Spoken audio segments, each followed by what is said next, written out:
Buenas noches, respetables colegas. Un saludo muy especial al respetable colega Fernando Amau Paucar, presidente de la Junta de Decano del Colegio de Contadores Públicos del Perú, así como también decano del Honorable Colegio de Contadores Públicos del Cusco y todos sus miembros directiva. Es un alto honor participar en este magno evento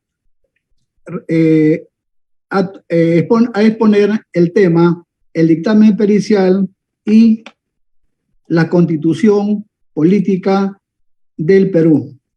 Indudablemente es un tema muy importante que va a crear muchas expectativas por cuanto tenemos como factor principal y jerarquía de norma nuestra Constitución Política del Perú. Como bien sabemos, para entrar a un litigio, indudablemente se tienen que haber dos personas que están contrapuestas. Me explico mejor. Una de ellas va a ser la afectada y la otra va a ser la beneficiada con un determinado hecho patrimonial. Es lógico y razonable que la persona que se ha visto afectada va a interponer una denuncia ante el Ministerio Público a efecto de que se restablezca, pues, el daño que ha sido motivo de perjuicio, ¿no? El delito es tan antiguo como la sociedad. Los hombres que tenían en sus manos el poder de administrar justicia han necesitado demostrar la inocencia o culpabilidad de aquellos que infringían las normas, ya sea para castigar al infractor o para absolver a la inocente. De allí que la búsqueda de la verdad a través de los medios de prueba ha ido evolucionando desde las antiguas ordalias a la luz que el juez supremo decidía la inocencia o culpabilidad de la persona. En este punto respecto, digamos, a la forma como se administraba justicia en la Edad Media, era bastante problemático y hasta cierto punto injusto, por cuanto se decía que en las antiguas ordalías primaba el juicio de Dios, en donde se tenía que demostrar a través de un hecho celestial para ver la culpabilidad o la inocencia del inculpado. Me explico mejor. Cuando el investigado, por ejemplo, había la presunción de culpabilidad, lo ataban de las manos y de los pies y le ponían una carga o peso encima y lo arrojaban a un río. Se indicaba en ese tiempo, por ejemplo, de que si esta persona salía a flote, era bendecido por Dios y se creía que era inocente. Caso contrario, si la persona se mantenía sumergida en el fondo de las aguas, era culpable porque no había sido bendecido por la mano de Dios. Indudablemente que este hecho es de acarrea bastante problemáticas, incluso, por ejemplo, podríamos decir hasta injusto. Actualmente, en el moderno Código Procesal Penal, es necesario apoyarse en las tecnologías de vanguardia que ofrecen las ciencias forenses, las cuales representan una herramienta para la lucha contra la corrupción, lavado de activos y crimen organizado. Su actuación facilita las evidencias necesarias para enfrentar los delitos en el sector público como también en el sector privado por medio de las investigaciones que tiene que realizar el experto. El experto, conocido como perito, va a emitir un valor técnico a través de sus opiniones que le permitan a los operadores de justicia actuar con mayor certeza, y ese documento valioso tiene como nombre dictamen pericial.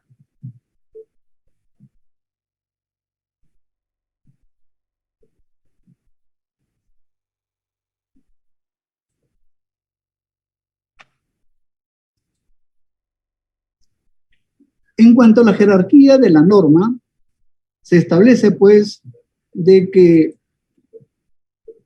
primero, como marco OXUPRA, tenemos nuestra Carta Magna, vale decir, nuestra Constitución. Seguidamente después tenemos la ley, tenemos las resoluciones legislativas emitidas por el Congreso, tenemos los decretos supremos emitidos por el Poder Ejecutivo y que en este caso también el Poder Ejecutivo puede dictar normas de carácter urgencia cuando el Congreso le faculta a ello. Y después tenemos pues las resoluciones supremas que son emitidas por los ministerios diversos, ¿no?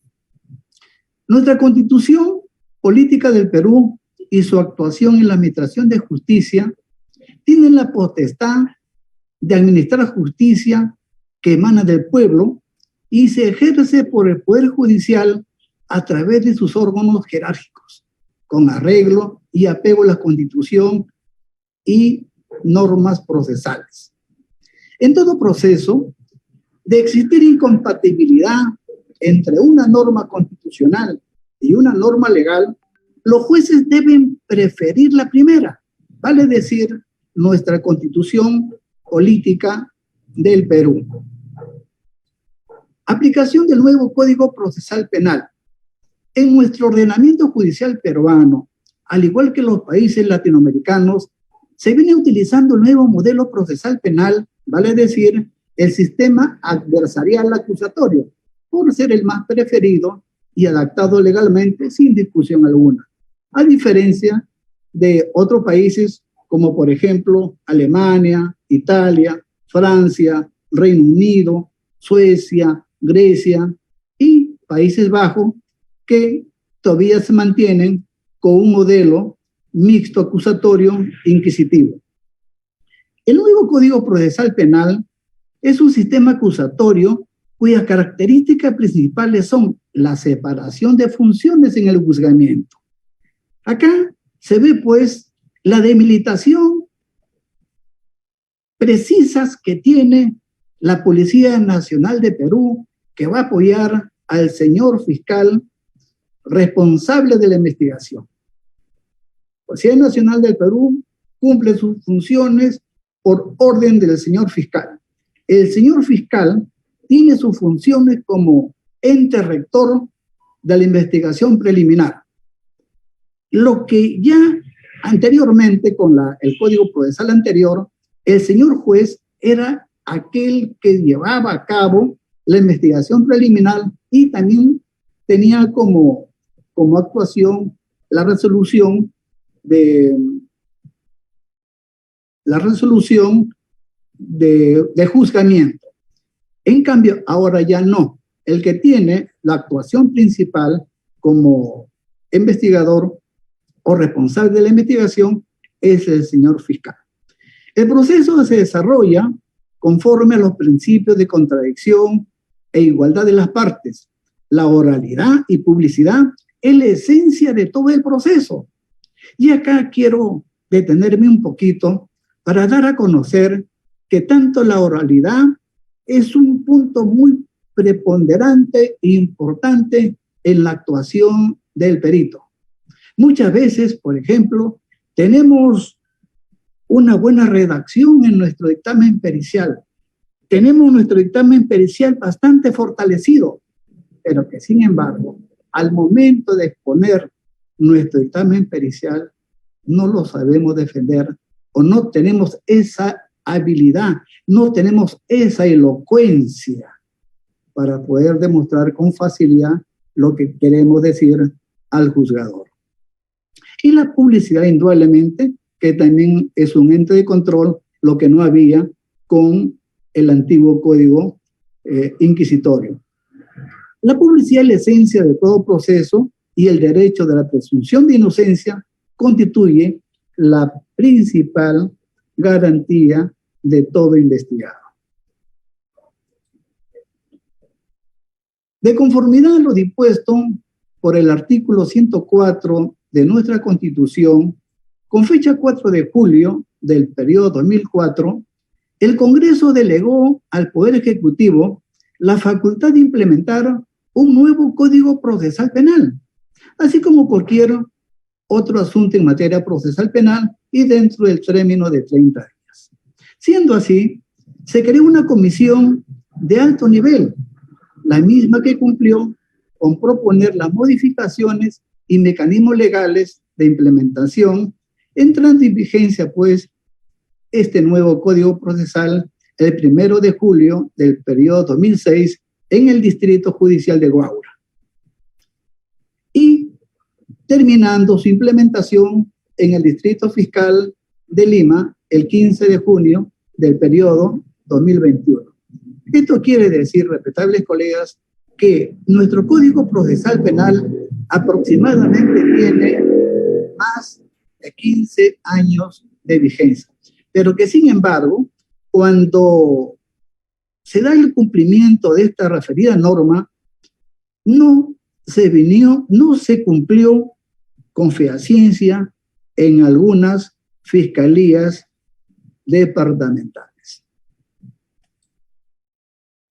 Derechos fundamentales de la persona, artículo 2, inciso 2 de nuestra Constitución. El artículo 2, inciso 2 de nuestra Constitución Política del Perú establece como principio fundamental la igualdad ante la ley, que supone el reconocimiento de que ninguna persona es inferior a otra. Por ello, ha de ser tratada en iguales términos. En tal sentido, el operador de justicia tiene el deber, por no decir la obligación, de hacer prevalecer ello al administrar justicia. El no hacerlo no solamente estaría violando este principio constitucional, sino al debido proceso previsto constitucionalmente en el artículo 139, inciso 3, y el artículo 1 del título preliminar del Código Procesal Civil.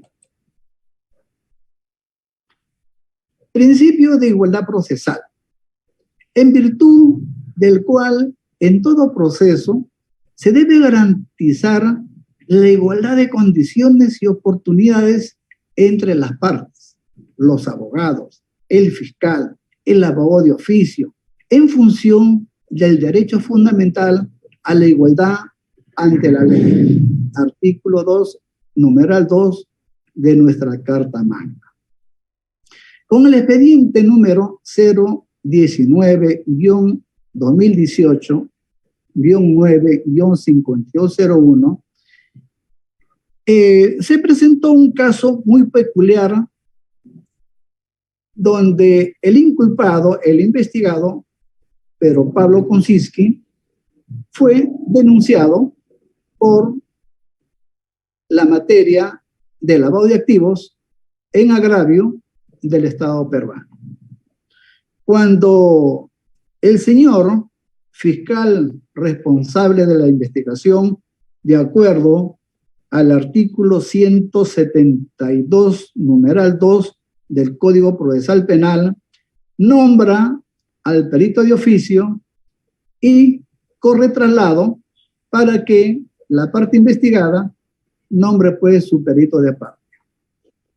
Cuando ello transcurre, la parte investigada presenta su perito de parte e indicando o precisando o solicitando la colaboración del perito oficial a efecto de que puedan concordar una fecha y hora determinada a efecto de iniciar la labor que se le ha encomendado.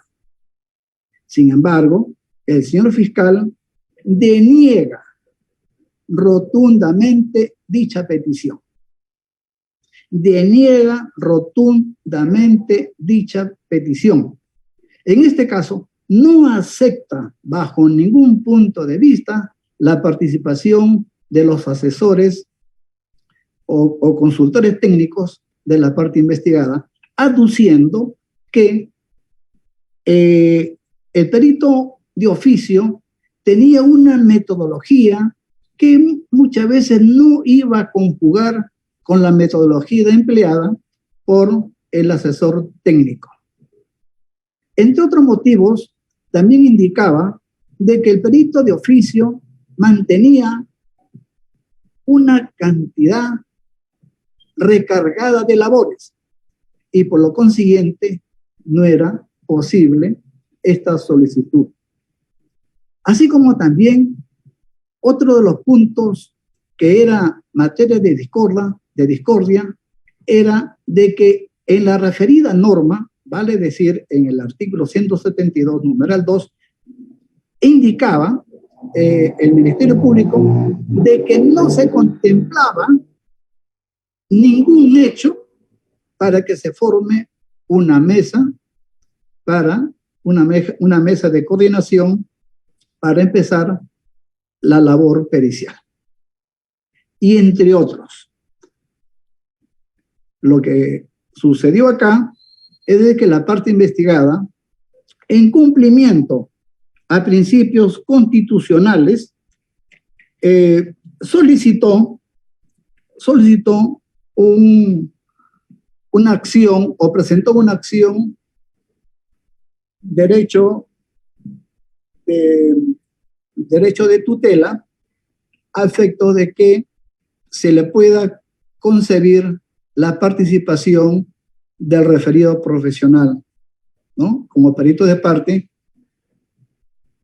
Pero no solamente pudo haber solicitado el derecho de tutela, sino que también el investigado pudo dar cumplimiento estricto a lo que establece el artículo 337, inciso 4 del Código Procesal Penal, en donde se indica de que la parte investigada tiene toda la potestad, tiene todo el derecho de que cuando la autoridad, el operador de justicia, o en este caso, el señor fiscal, no desea llevar a cabo el peritaje, se puede apelar, aparte del derecho a tutela, se puede solicitar el cumplimiento del artículo 337, inciso 4 del nuevo Código Procesal Penal.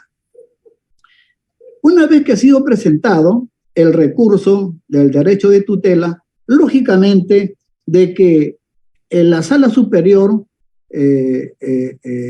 resuelve a favor del señor Pedro Pablo Kunczynski y le recomienda o dispone a que el señor fiscal responsable de la investigación acepte al asesor técnico de la parte investigada y que en forma conjunta con el perito oficial puedan realizar la labor que se le ha encomendado. Así como también se indicaba de que el asesor técnico no debía, bajo ningún punto de vista, obstruir la labor que desempeñara el perito oficial. Y de esta manera se llevó a cabo en forma conjunta la labor del perito oficial y el asesor técnico por la apelación del derecho de tutela. El juez no puede apartarse de las conclusiones del dictamen pericial. Para ello, el perito, el experto, quien a través de su expertise va a emplear normas, técnicas y métodos de investigación a efectos de dar cumplimiento a plenitud la misión que se le ha encomendado. Pero no solamente darle el cumplimiento, sino también buscar las evidencias necesarias u otros actos que conlleven a darle una mayor claridad, de darle una mayor luz al señor al señor fiscal o al presidente de sala, dependiendo el caso en que se presente. Si bien es cierto que el señor juez o el presidente del tribunal en pleno no está obligado a ceñirse estrictamente a las conclusiones del dictamen, siendo el mismo no vinculante, pero no por ello no significa que pueda apartarse arbitrariamente de la opinión fundada por el perito, para lo cual deberá fundamentar legalmente en forma razonada y suficiente de dicho acto. El señor juez no puede apartarse de las conclusiones del dictamen pericial. De hacerlo, tendría que fundamentarlo en una forma razonada, legal y suficiente. Caso contrario, acarrearía sanciones penales y otros que hubieran al lugar. El juez no puede descalificar el dictamen desde el punto de vista científico. El Tribunal Constitucional advierte que la prueba pericial, al igual que todos los demás elementos probatorios reconocidos por el Código Procesal Penal, deben ser ofrecidos, admitidos, actuados y valorados en estricta sujeción a los derechos fundamentales de las partes del proceso penal y acorde con lo preceptuado por la Constitución Política del Perú. Asimismo, dado que en nuestro ordenamiento procesal rige el sistema de la sana crítica, las conclusiones y dictámenes evacuados por los peritos indudablemente que no obligan en sentido estricto del término al órgano jurisdiccional, lo que no implica que éste pueda descalificar al dictamen pericial desde el punto de vista científico, técnico, artístico, ni modificar las conclusiones del mismo, como hemos dado a conocer en la lámina anterior.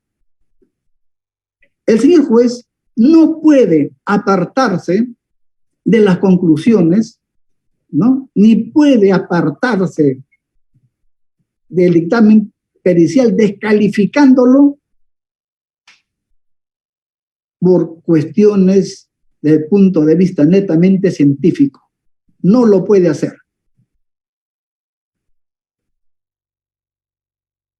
Porque ellos lo puede realizar a través de sus conocimientos personales. Y eso indudablemente tiene que fundamentar de una forma correcta, fehaciente y legal. Este hecho al cual me expongo fue un acuerdo plenario, el 04-2015, en el fundamento 17. Si el señor juez o presidente del tribunal quiere descalificar el dictamen pericial, tiene que fundamentar con los fundamentos fácticos y jurídicos que le fundamenten su posición. Caso contrario, el mismo señor fiscal podría solicitar a un nivel supra la revisión de este accionar y dependiendo del hecho podría pasarse una comunicación al control interno, al LOGMA, entre otros.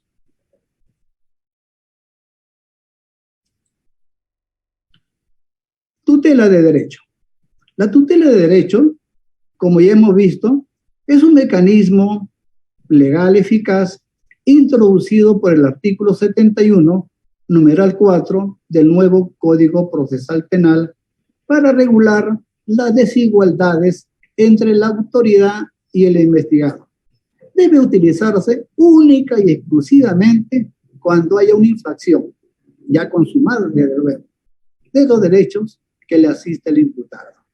Esta normativa está amparada por el artículo 139, numeral 3 de nuestra Constitución Política del Perú.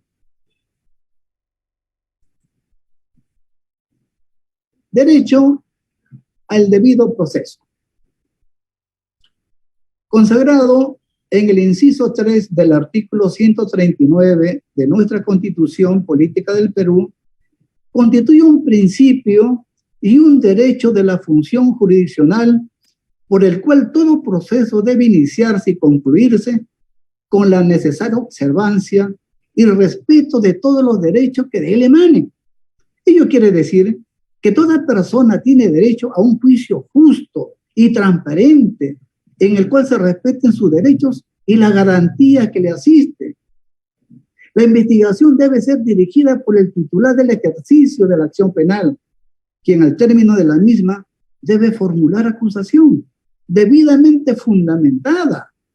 Para ello, ya el señor fiscal responsable de la investigación a priori ha hecho todo lo necesario para recaudar las evidencias, la documentación fuente sustentatoria para poderle proporcionar al perito y que él pueda desarrollar su trabajo de campo.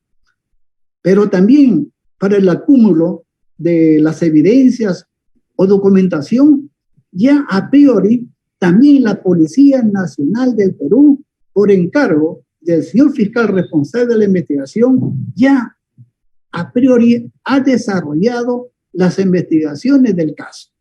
Ha tomado manifestaciones, ha hecho un seguimiento, entre otros.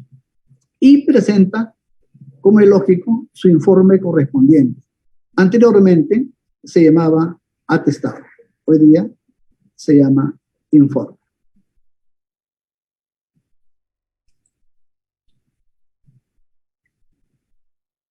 Artículo 139, inciso 3 de nuestra Constitución.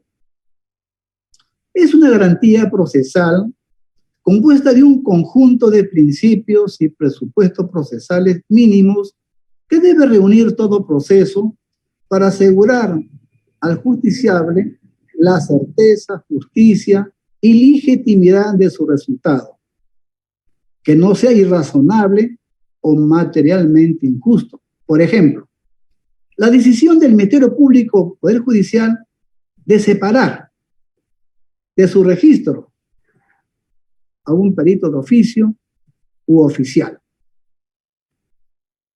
Cuando nosotros hablamos de perito de oficio, me estoy refiriendo a los colegas peritos que son adscritos al Ministerio Público o al Poder Judicial. Y al perito oficial son los peritos de planta.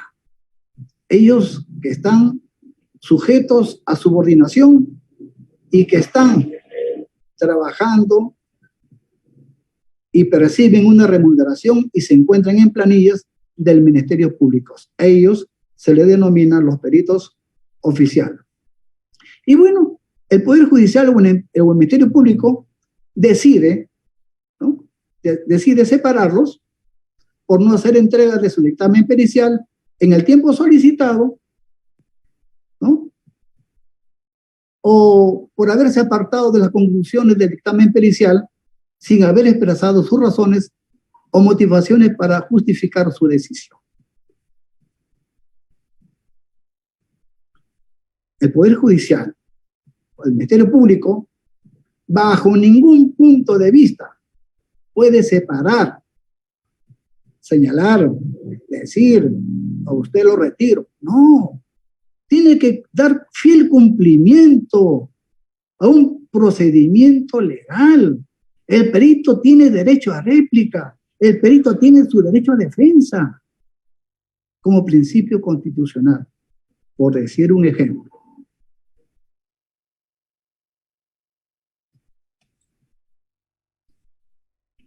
Nadie debe ser víctima de violencia moral o psíquica.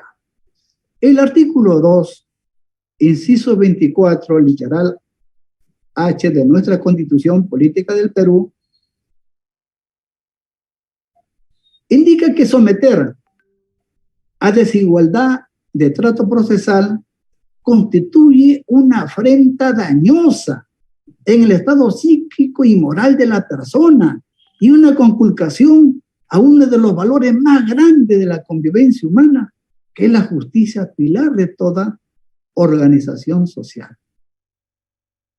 ¿Cómo creen ustedes, respetables colegas, que en el caso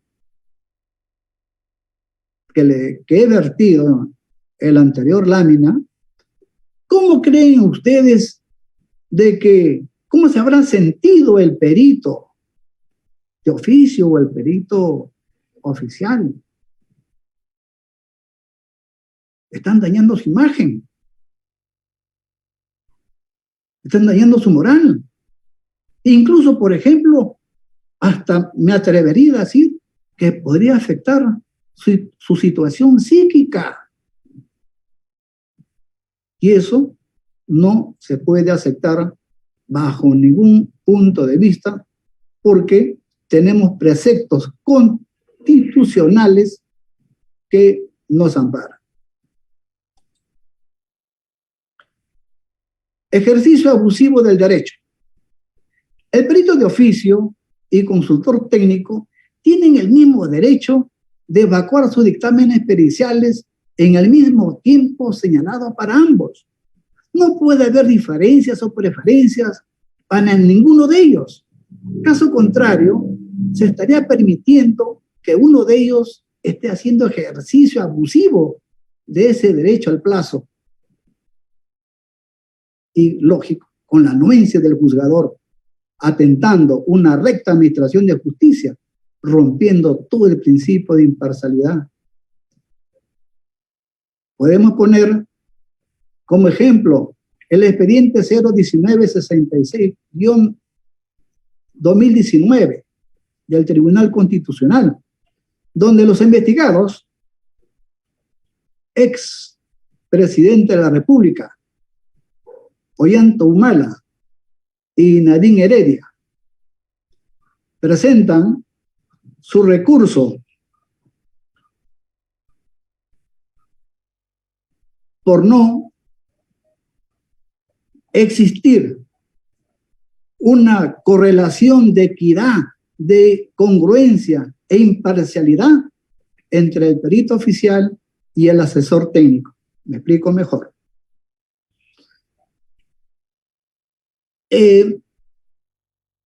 Simplemente me voy a basar al hecho principal.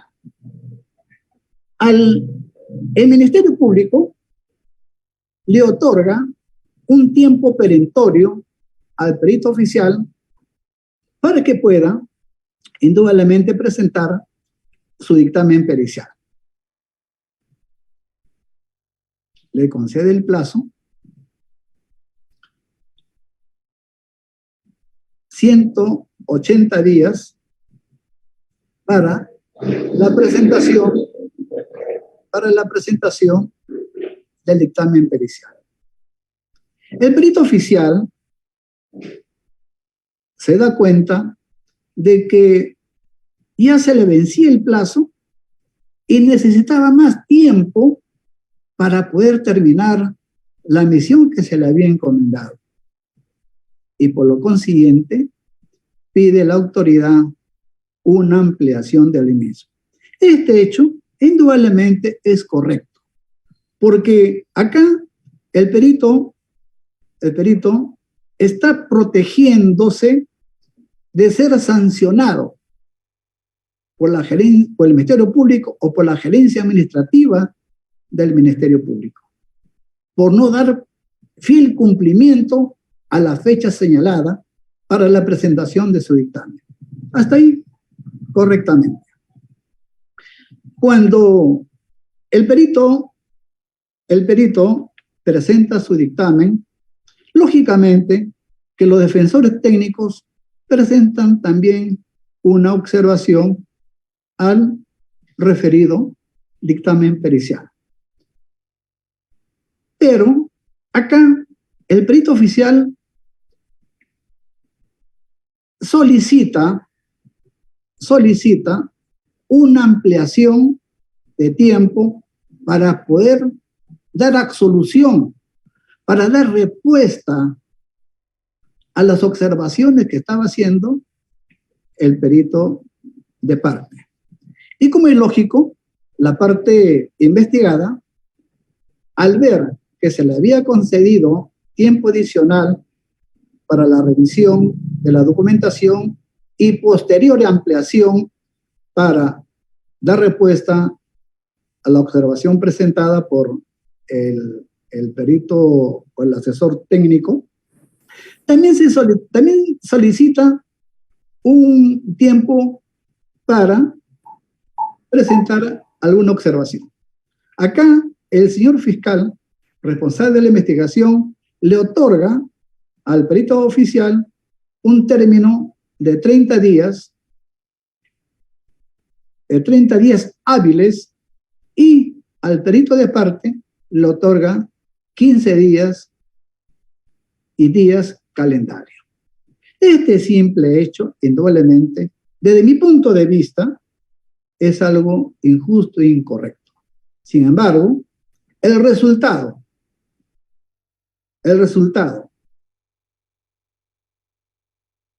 final es que el accionar el derecho de tutela presentado por los investigados no fue aceptado. Eso indudablemente es un punto en materia de discusión que no quisiera entrar en ese campo, porque las personas que emitieron este pronunciamiento son unas personas bastante entendidas en el tema, pero que sin embargo, en mi modesta opinión, no lo veo correcto.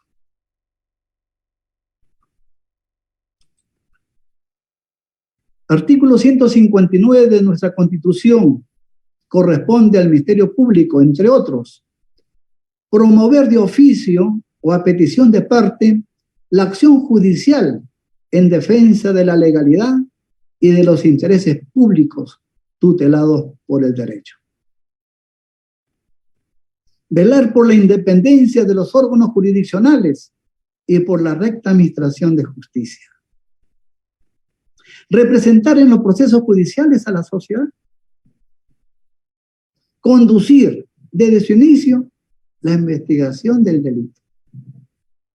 Ejercitar la acción penal de oficio o a petición de parte. Emitir dictamen previo a las resoluciones judiciales en los casos que la ley contempla. Ejercer iniciativa en la formación de leyes y dar cuenta al Congreso o al presidente de la República de los vacíos o defectos de la legislación. Como ya hemos visto en nuestro Código Procesal Penal, en el artículo 178, inciso B, si no bien recuerdo, existe una incorrección en cuanto a la expresión donde se indica de que se puede emplear métodos científicos, médicos y otros. Cuando nosotros hablamos de terminología médicos, ya estamos haciendo una correlación a lo que es la ciencia. Acá, indudablemente, presumo, que ha habido un hierro que tal vez el legislador quiso decir medios, tal y conforme también lo dan a conocer otras legislaciones en otros países. Pero no solamente ellos, respetables colegas, el mismo Ministerio Público, si nosotros revisamos la guía procesal, la guía del contador forense, en esa guía no se indica médicos, se indica medios. Y si el Ministerio Público ha tenido la iniciativa de corregir ese defecto, pero al menos quien habla, por ejemplo, y he conversado con algunos respetables colegas, nunca se nos informó, ni tampoco hemos tenido conocimiento de que se haya solicitado al Congreso dicha modificación o al presidente de la República. Así como también en el Código Procesal Penal, respetables colegas, no se indica el plazo, para presentar el dictamen pericial por parte del asesor técnico de la parte investigada. Lógicamente, de repente me podrán indicar ustedes, respetables colegas, sobre el artículo 146, pero de forma expresa no lo indica.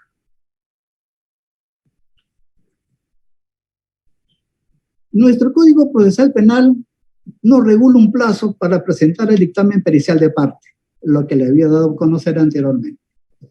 En el caso de autos, se advierte que el Código Procesal Penal del año 2004 no regula un plazo especial para presentar el informe pericial de parte.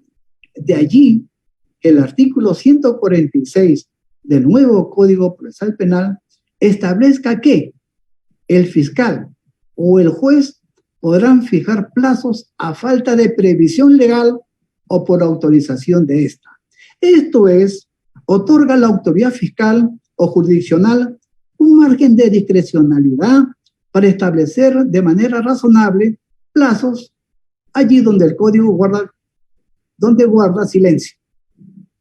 Claro está, en concordancia con los principios, derechos y valores constitucionales. Por ende, se proscribe un ejercicio arbitrario, caprichoso e irrazonable de dicha potestad.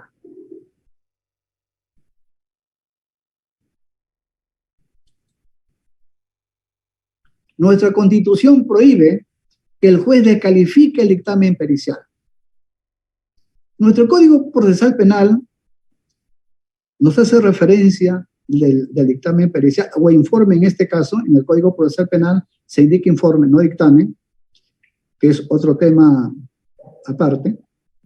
El artículo 170, desde el artículo 172 al 181, hace referencia sobre la prueba pericial, y donde pues advierte que este hecho se da pues en la fase de la investigación preparatoria. El Tribunal Constitucional advierte que la prueba pericial, igual que todos los demás elementos probatorios, deben ser ofrecidos, admitidos, actuados y valorados a lo preceptado por nuestra Constitución. Asimismo, en nuestro ordenamiento procesal rige el sistema de la sana crítica. Es formidable. Las conclusiones y dictámenes no obligan al órgano jurisdiccional a que pueda descalificar el dictamen pericial del punto de vista científico, técnico, artístico, ni modificar las conclusiones del mismo a partir de su conocimiento personal. No lo puede hacer. No lo puede hacer. A través de sus conocimientos personales que tenga el juez, no lo puede hacer. Lo que sí puede hacerlo es descalificar el dictamen pericial con los fundamentos fácticos y jurídicos que respalden su posición. Acuerdo plenario 4 del periodo 2015. Feliz día del contador público a todos mis respetables colegas. Éxitos y bendiciones por siempre. Muchísimas gracias. Muchas gracias, doctor, por su participación. Colegas, invitamos, por favor, silencio e intervenciones, por favor, unas preguntas a nuestro expositor. Adelante, colegas, por favor, con sus preguntas.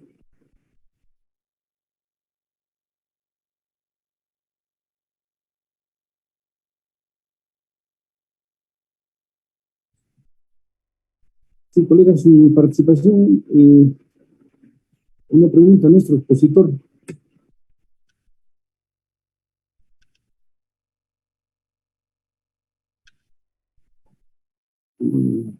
Doctor, en todo caso, una pregunta, en realidad, sucede lo siguiente, ¿no? Nosotros cuando efectuamos nuestros informes periciales, en realidad, pues, a veces el mandato del fiscal implica... Luciana, no hay voz en el audio, en la laptop. ¿No se escucha? Sí. Es una pregunta, ¿se escucha? ¿Se escucha el audio? A la vela. ¿Sientes más caspa en invierno? Escucha, señor Eber. Ya, perfecto. Sí, la pregunta es la siguiente. Por ejemplo, nosotros efectuamos, digamos, el mandato del fiscal o del juez para hacer la pericia indica, hágase el informe pericial, pero sin embargo, otros magistrados utilizan el término de dictamen pericial. Si bien es cierto, el dictamen pericial es una exposición escrita, ¿no es cierto?, y razonada, en la que el perito experto de darle de forma breve y concisa sus observaciones y valoraciones. Entonces, yo le consulto cuál sería lo correcto, ¿no? Porque al hacer su exposición ha indicado sobre el dictamen pericial. En todo caso, como le decía, a veces los magistrados indican un informe pericial. ¿Cuál sería lo correcto? Respetable colega, muchísimas gracias por vuestra interrogante y preocupación. Indudablemente, es una preocupación constante que tenemos en poder definir lo correcto, dar a conocer cómo se va a denominar el resultado de nuestro trabajo pericial. En algunos países, Colombia, Chile, Brasil, Panamá, entre otros, en su Código Procesal Penal lo denominan dictamen. En cambio, aquí nosotros en el Perú, si nosotros revisamos el Código Procesal Civil, en su artículo número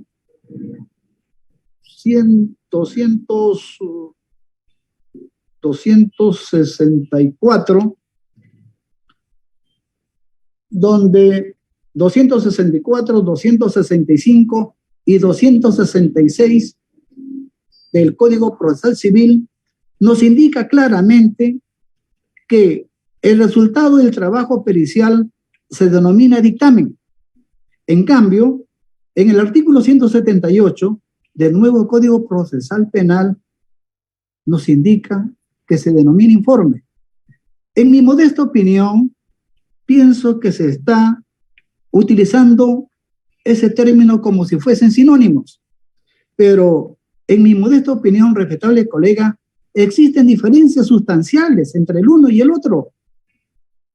Es cierto, hace aproximadamente 30 o 33 años atrás, en un Congreso Nacional de Contadores, se fijó que el resultado del trabajo pericial se denomina informe. Eso es correcto. Mi respeto en esa posición.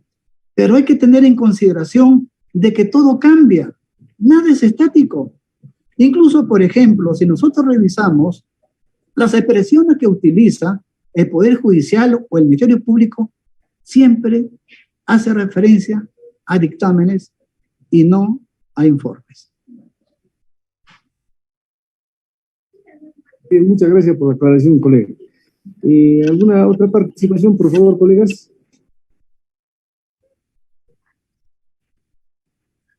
Colega Eber, buenas noches. Adelante, colega, buenas noches. Colegas, todos, buenas noches. Felicitando por la exposición al colega José Aparcana.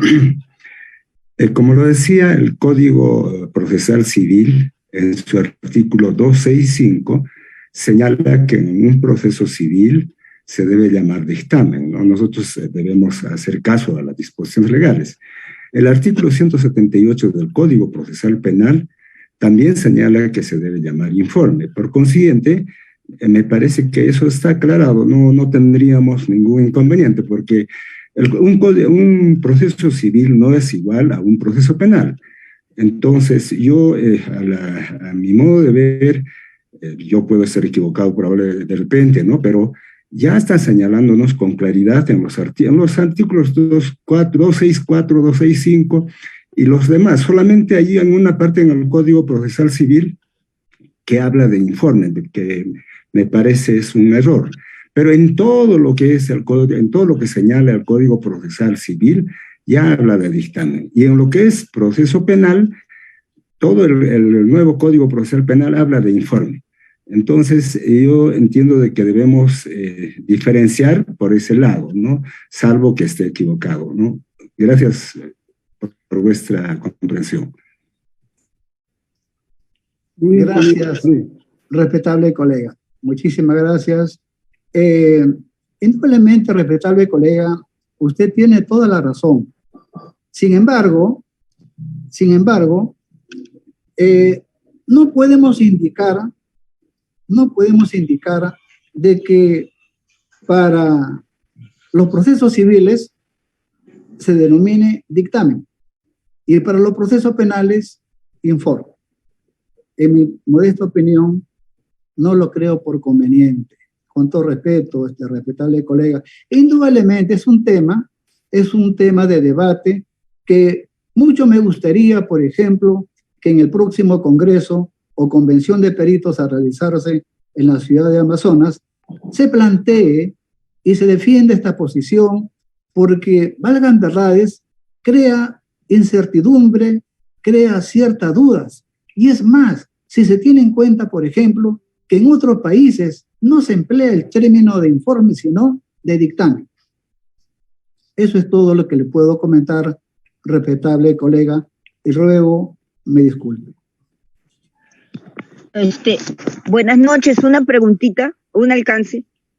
Doctor, buenas noches. Buenas Felicitaciones. Noches, felicitaciones. Doctor, ¿será un alcance?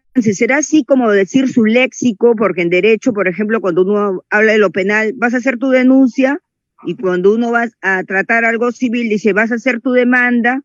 Entonces, como nosotros no somos abogados, somos contadores, entonces ellos tienen como decir su vocabulario, ¿no? Por eso que muchos de los peritos han estudiado inclusive derecho, ¿no? Porque ellos dicen, es necesario. Bueno, yo pienso que si uno lee y comienza a aprender el vocabulario y está tras la casuística, también aprende bastante. Usted, al menos que tiene más alcance, porque usted también participa en la IC, ¿correcto? Correcto, respetable colega. Sí, mire, estuve tomando lectura y rogaría por favor que ustedes también analicen el expediente 019-66-19, donde el inculpado es el expresidente Ollanta Moisés Humala y Nadine Heredia Alarcón. En la disposición 8 del 2016, respetables colegas, sin ser especialista en materia jurídica, sin ser abogado, ustedes se van a dar cuenta, respetables colegas, que esta resolución, esta disposición, contiene grasos errores. Y como usted lo dio a conocer, nosotros, como peritos contables, sabemos perfectamente las diferencias sustanciales que existen entre una demanda y una denuncia. La denuncia se emplea en el campo penal, la demanda en el campo civil. Y sin embargo, si nosotros revisamos este expediente que le estoy haciendo referencia, el 019-66-19, indudablemente deja mucho que desear. Y rogaría por favor que ustedes lo lean, los respetables colegas tomen lectura para que se den cuenta de que no todo lo que se indica en un documento legal judicial es correcto. Este expediente contiene grasos errores. Gracias. A ver, colega Ever, ¿me escucha, por favor? Sí, adelante, quiero yo, aparte de hacer un comentario, quiero hacer algunas preguntas, ¿no? Sí. Efectivamente, dirigida al colega José Aparcana. Bueno, como decía antes un colega ahora, está distinguido. Todo lo que es en lo civil es dictamen y todo lo que es en lo penal es un informe. Pero dice, todo dictamen es un informe, pero no todo informe es un dictamen, ¿no? Entonces, ¿qué pasa? Eso tenemos que distinguir. También, colega, nosotros entre contadores, así casi con frecuencia escuchamos cuando todavía la denuncia está en un proceso de investigación en la fiscalía, se llama carpeta fiscal y no un expediente, como hablamos. En cambio, cuando esto está formalizado y esto se encuentra ya en campo judicial, ahí sí se llama expediente. Eso es un comentario, pero lo que yo quería decir, colega, nosotros como contadores públicos que tenemos esta especialidad, que tenemos esta especialidad de ser peritos, nos desempeñamos perito de parte, perito de oficio y de parte. Pero lamentablemente, estos profesionales, nuestros colegas, se contradicen casi en forma absoluta en sus conclusiones. El perito de oficio en sus conclusiones dice una cosa y el perito de parte en sus conclusiones dice otra cosa. Y de eso se burla el juez. El juez o el fiscal se burla. ¿Qué pasa con estos contadores? El uno dice blanco y el otro dice negro. En ese sentido, nosotros los colegas quedamos mal ante la autoridad judicial. ¿Por qué? Porque si bien es cierto que el perito de parte es un, ¿cómo diríamos? Patrocina, ¿no? Al denunciado, pagado directamente, pero eso no quiere decir, pues, que por el hecho que un perito de parte va a tener que quebrar la verdad, ¿no? Por más que le hayan pagado directamente sin ese proceso de depositar en el Banco de la Nación, pero le han pagado y quiebra. En ese momento, el juez dice, estos contadores, este informe pericial, estamos hablando en lo penal, no sirve y no lo considera. No lo considera en su sentencia, porque el juez no está también obligado a tomar en cuenta un informe pericial. Ahí pasan dos cosas, colega José. Se pueden suscitarse dos cosas para el juez. Uno, si es un informe pericial inconsistente, ¿no? Es un informe pericial no sustentado, objetivo, sin anexos, el juez lo puede descartar. Pero imagínense que se presenta un informe completo, objetivo, consistente, analítico, el juez no lo toma en cuenta, porque también por medio puede haber corrupción, que al juez no le interesa tomar en cuenta este informe pericial. Quisiera, colega José, por favor, comente usted al respecto. Gracias, respetable colega Vicente. Usted tiene toda la razón, respetable colega Vicente, y por sus expresiones me doy cuenta que usted ama la profesión, quiere la especialidad del peritaje y quiere lo mejor para ello. Lo felicito, respetable colega Vicente. Contestando a vuestras preguntas, le puedo dar a conocer que efectivamente el informe, un dictamen pericial puede contener un informe, pero un informe no puede contener un dictamen. Dicho en otras palabras, es como el ser humano, donde las conclusiones, el dictamen es el cerebro y el informe es el resto del cuerpo. Por otro lado, En lo que concierne a los peritajes poco aceptables que se vienen presentando cada día en el Poder Judicial, en el Ministerio Público y el Poder Judicial. Efectivamente, cuando el colega perito toma conocimiento de la realidad de los hechos, lo primero que hace es solicitar la carpeta fiscal para poder empaparse de todo lo acontecido. Eso es correcto. Una vez que ya pasa a la etapa de enjuiciamiento,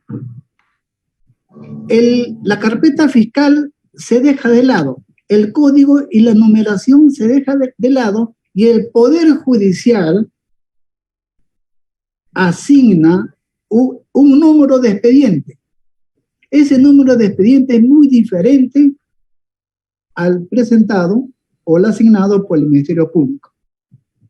Es igual, como por ejemplo, se denomina perito en la etapa de la investigación preliminar, perito oficial, pero que sin embargo, cuando ya en la audiencia de juicio oral, el perito se convierte en testigo. Entonces, hay que tomar o enmarcar estos pequeños cositas que no pueden confundir. Y es cierto. Por el otro lado, los exámenes que realizan los peritos, en muchos de los casos, casi en la mayoría de los casos, y me atrevería a decirlo, muchas veces se pierden. ¿Pero por qué se pierden, respetables colegas? Se pierden no porque uno quisiera, sino que muchas veces, por ejemplo, el mismo Ministerio Público conlleva a ello. Me explico mejor. ¿Cómo es posible, respetables colegas, de que el Ministerio Público le otorgue o le designe un determinado caso al perito que presente el menor costo? Eso es incorrecto. Nosotros sabemos perfectamente de que hay un dicho popular que dice, lo barato resulta caro. Acá lo que debe primar es la programación de trabajo, la planificación que debe presentar el perito para la ejecución del mismo. Tener su expertise, por ejemplo, tener cursos de capacitación y otros. Muchas veces, por ejemplo, como yo le decía hasta hace poco, respetables colegas, nosotros nos falta lo que es la elocuencia, la oralidad. Podemos tener un dictamen pericial o informe bien sustentado, bien fortalecido, pero no lo sabemos expresar en la audiencia de juicio oral. Incluso, por ejemplo, cuando los abogados de la defensa en el contrainterrogatorio nos formulan preguntas, muchas veces contestamos en una forma rápida que esto podría conllevar a un equívoco. Como yo siempre digo, a veces una de las preguntas clave que hace el abogado de la defensa, diga usted, señor perito, ¿cuáles son las normas técnicas y métodos que usted empleó para llegar a sus conclusiones? Eso es infallable, esas preguntas. Otra de las preguntas, por ejemplo, que les hacen es, señor perito, ¿cuántos años tiene usted como perito? ¿Qué pasaría, por ejemplo, si el perito es su primer caso? Con responder que es su primer caso o su segundo o tercer caso, ya se está demostrando que el perito no tiene esa expertise necesaria y por lo tanto va a crear dudas ante el operador de justicia, al presidente de sala y honorables vocales. Pero esa pregunta se debió obviar, respetables colegas. Ahí ha faltado una coordinación, una estrategia entre el perito y el señor fiscal.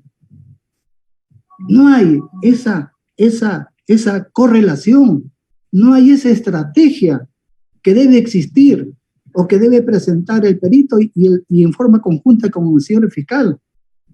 Mientras tanto, los abogados de la defensa han venido preparando con la debida anticipación a sus testigos. ¿Y nosotros? Nada. Son muchos factores, respetables colegas, por las cuales muchas veces se pierden los juicios en el Ministerio Público. Yo sé que mis respetables colegas quieren a la profesión, pero también hay otros puntos de quiebre que motivan a que esos casos se archiven.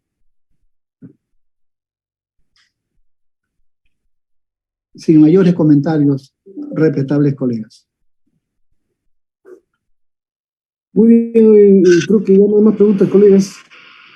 Queremos agradecer al doctor contador público colegiado José Manuel Aparcana, perito contable del Ministerio Público del Perú, y también quedamos muy reconocidos por su excelente participación en este tema del dictamen pericial y la construcción política del Estado, el cual nos permite actualizar y ampliar nuestros conocimientos. No dudamos, doctor Aparcana, que en una próxima oportunidad contemos con su presencia en las charlas del Comité de Peritos, del Comité Funcional de Peritos de Cusco. Muchísimas gracias, doctor Aparcana, una vez más por su participación. Muchísimas gracias, respetables colegas. Ha sido un honor. Hasta pronto. Bendiciones.